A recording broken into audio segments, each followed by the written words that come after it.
26 with 6 kids. If you're unaware and live under a rock, there's a woman on here. She's 26 years old. She has 6 kids, one on the way. She started having kids at 15.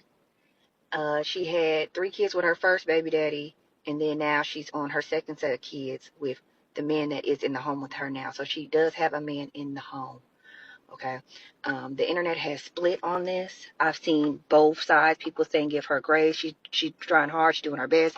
I've seen people tearing her ass up because she is 26 with 6 kids, and the house dirty. So that was a very good introduction to the 26 with 6 kids, well, 6.5 because she's currently pregnant. I wanted to make sure that we had a good overview because I wasn't gonna like break down the story myself. And essentially, as she rounded off by saying, the other creator, a lot of people have mixed views. And what I want to try and present in the coming clips is a little bit of each side to this story, or at least a little bit of each side that I could find. And then I'm gonna, as always, bring my views, my opinions at the end. Now, all the information shared here is information the 26-year-old has made available on the internet herself. She's posting on her TikTok, so this is publicly available information. And by putting her information and her business out there, that's why people are giving their opinions. That's why people are commenting. So I'm a little bit miffed, if that's the word, that she's kind of at certain points said to people to mind their business. But I'm like, but you posted it, and you posted it knowing it's going to be quite an engaging, enraging, upsetting, it's going to be a topic that's going to spark conversation. So the next clip, have a watch, guys. And then what I'm planning to do is come back after that clip, give you my viewpoints, because I've got a couple of people lined up to kind of, as I mentioned, bring both sides of the story in, or at least try as best as I can to cover every angle before I give my opinion. I'm trying to be as fair-minded in this situation and not overly judgmental, but it's very hard. It's very hard, and I think some of that accountability needs to be taken because we only know about this story and we only know to speak on this story because it's been shared and posted. So have a look at the next clip coming up, guys.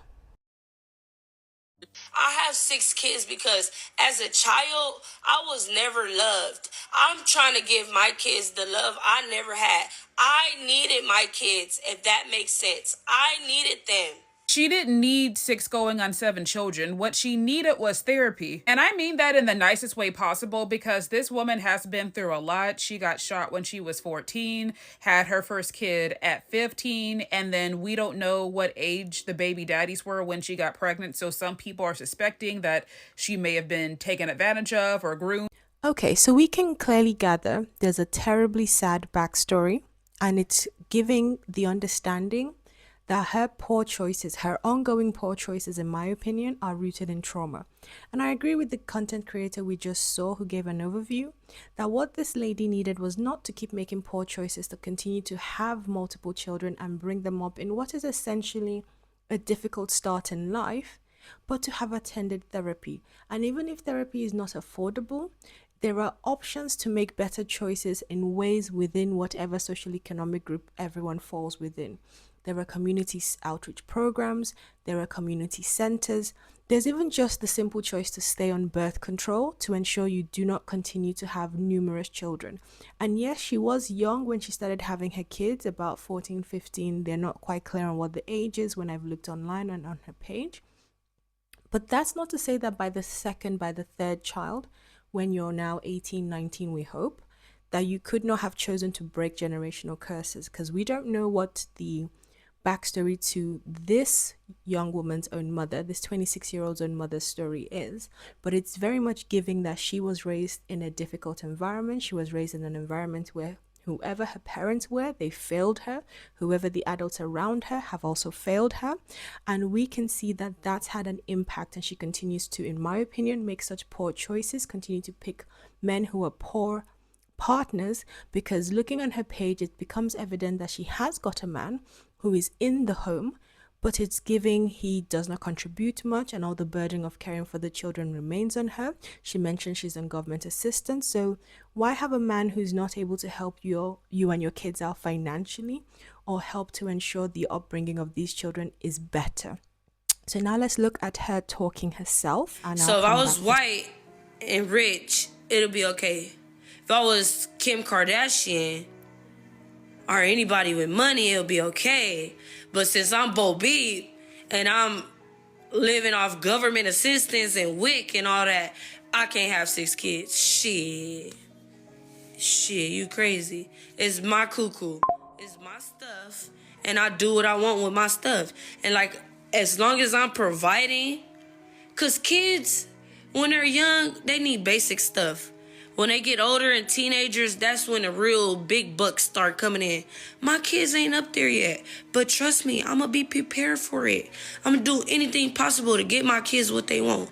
I take my kids out. We go eat. Like, why everybody saying the bare minimum? What the do I got to do? What's not the bare minimum? All my kids got to be doing what? Soccer or something? Everybody got to be playing basketball? What's not the bare minimum? Tell me what's not the bare minimum. What do I got to do more? She giving her kids the bare minimum. When they're young, that's all they need. When they're young, that's all they need. I'm doing what a mom is supposed to do. Like, bare minimum, cooking, bare minimum. So I'm supposed to let them starve? I'm supposed to let them cleaning, bare minimum. So what y'all want to see me do? Go to Disneyland? Go to Knott's? Go to the museum? SeaWorld? Again, this is why maturity is important when people decide to have kids, in my opinion. Yes, taking your kids to the museum or SeaWorld would be nice. And the reason I think a lot of the community, whether that's mothers, adults, people older, younger than her, have so much to say about this is for a variety of reasons, but money is not the only reason. And the fact that she focuses, when she talks about basic needs, on things that require financial spending lets me know that as a mother, she's still quite immature. I mean, yes, and you will see a video clip later on from someone with a role in CPS, but yes, she's cooking for her kids. Yes, she does clean her home. She does the best she can. But that's where it comes into the question about choices. Are you able, with that level of what looks to be back-breaking labor, provide quality time to each child individually to ensure that they actually get what they need, not just to have a meal that may or may not be meeting the requirements of a healthy meal for a growing child, but are they having quality time from their mother, from a male figure that's going to help them grow into a further positive adult role model? Is she modeling positive role model within the home in terms of bringing them up in this life of difficulty? Is that all they're going to know to expect? And, you know, when she says she's going to do better when they're older, when things are going to cost more, what are the steps you're taking to achieve that? Because we're not seeing any of that in the content you post. There's nothing that lets us know that there's no parentification of the older kids happening, which is where older kids are essentially relied upon to raise their younger siblings, which if you look into the research, if you look into history, that's what tends to happen when very young mothers have so many kids and continue to have multiple kids. So there's a lot of concerns around parentification, quality time with the children, their development to become a well-rounded adult. It's not just about the finances, which is where she seems to be focusing on.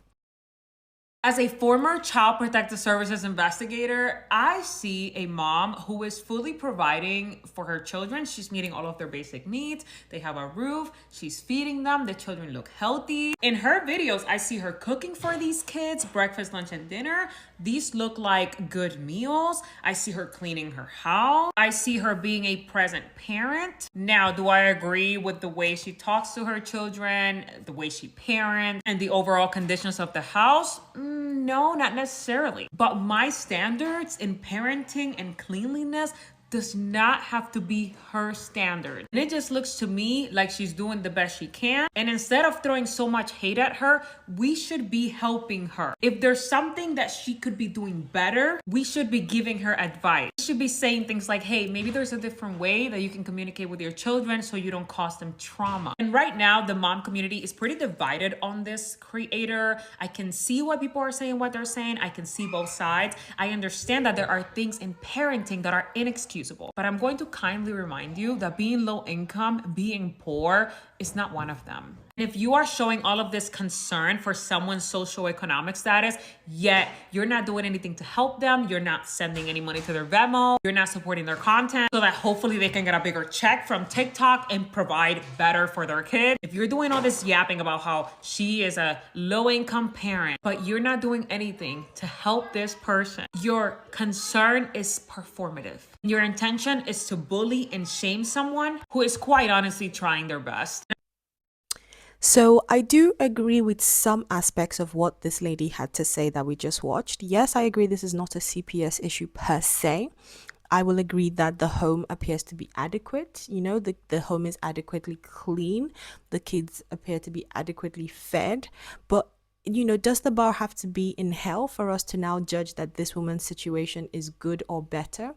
You know, I'm sure CPS have seen some truly traumatic and horrific situations, but that's not for us to now use that as the yardstick or the goalpost to now say that what this woman is doing in terms of her parenting should be applauded.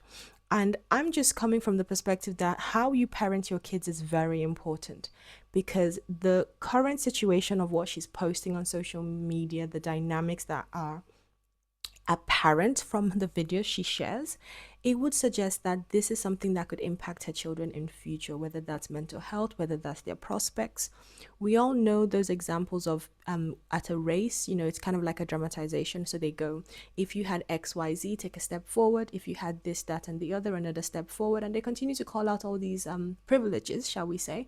And you end up seeing how many people are still at the starting line and how many people are further ahead. And then if you start the race, it's clearly apparent who's going to win. So what we're trying to say, or what I'm trying to say, or what I gather from everyone who's critiquing this situation is that, is she truly making choices that are going to give her kids the best start in life? It's not enough to say that you had trauma, which I'm saddened to hear and know she experienced, but you could choose to do better. And it's not to say that when she was a child herself having kids at 14, 15 or 16 that she should know all this, but by the time you had your third or your fourth, you're further along, you're older, better choices could have been made at that point. I'll make allowances that she started young and she was misused and abused, but when she's now expecting her seventh while she already has six, how do we know you're able to actually care for each child individually to the fullest capability possible? And equally, when this woman says, oh, not supporting her content is bullying, I disagree with that, because what about parents who exploit their kids on social media? Some of her videos on her TikTok gives the vibe, at least to me, in my opinion, that this is exploitative content, because I've not included any clips with her kids because I don't want to put them out there. When you put your kids out on social media, these are kids who are going to be going to school. This could factor into bullying.